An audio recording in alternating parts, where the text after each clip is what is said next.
Welcome to SHOT Show TV. I'm David Lombardo. We're here with Robert Farago and Dan Zimmerman, The Truth About Guns. They have a blog, a website.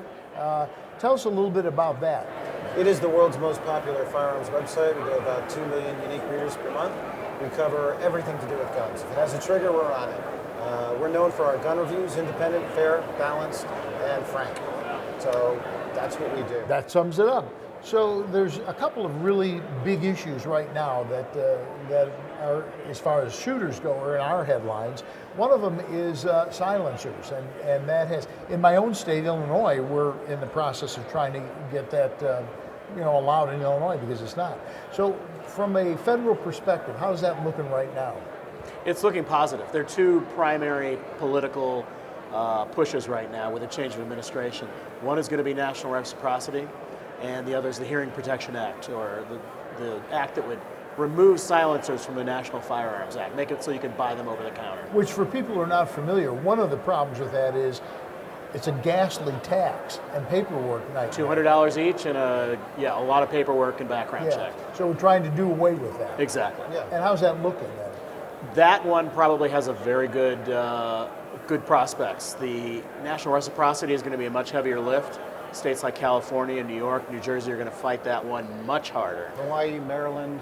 Yes, the list goes on. And I think one of the issues is there's just a patchwork quilt of laws. I mean, Illinois is draconian in and of itself. And certainly it makes total sense. The president-elect has said, why isn't it like a driver's license? You either qualify or you don't, and then you should be able to go. Well, the president-elect has said a lot of things, and then said a lot of things about those things, and changed those things. So, we got to hold his feet to the fire. We're going to make sure that this actually happens. Everybody has a natural, civil, and constitutionally protected right to keep and bear arms. There is no reason why that right, incorporated by the McDonald decision of the Supreme Court, shouldn't go over all the states. It's insane and ridiculous. Driving is not a right. Owning a gun, keeping and bearing arms is a right. So there's absolutely no reason why there shouldn't be national reciprocity.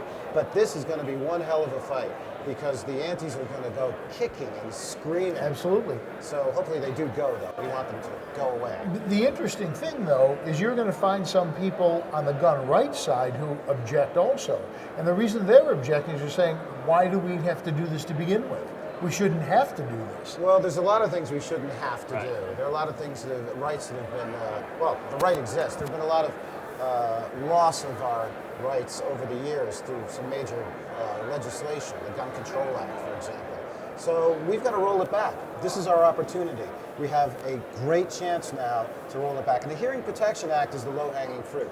That's the one to watch. That should be able to go through fairly easily. And that's going to change the whole environment for guns in America because making them more user-friendly, less loud, will bring in enormous numbers of new people. There's a huge irony in the fact that Europe, which is hardly a pro-gun place, if you want to hunt, you are required to have a silencer.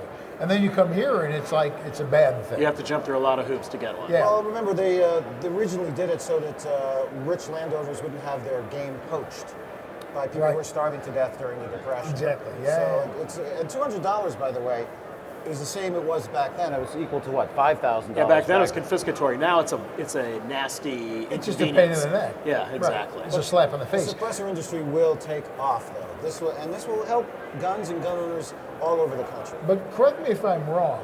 If it passes, it doesn't change the fact that individual states can have laws. That's true. But those states' laws, most states say that you have to have federal approval. So that will satisfy that part of it. Yeah, you've never been to Illinois, apparently.